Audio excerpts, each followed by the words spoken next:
No. Okay.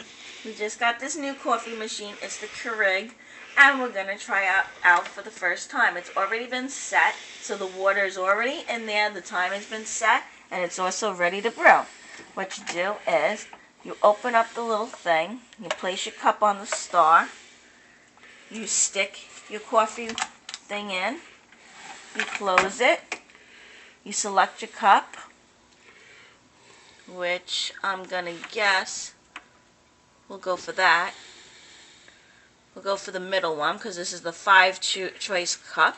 And then you just press brew. Let's see how it happens.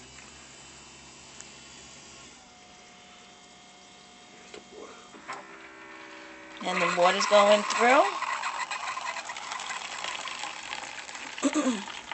And here we go.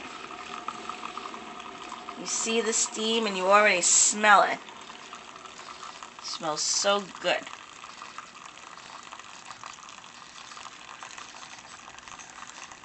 Pick the wrong size.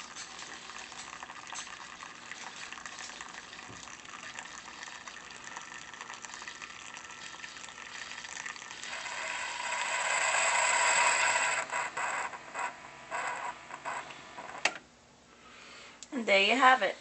Your coffee's all done and it's piping hot and it smells so good. Then you pick up, see the little hole, all done, and you throw it away. And you're ready for your next cup. Want to try, babe? Thank you.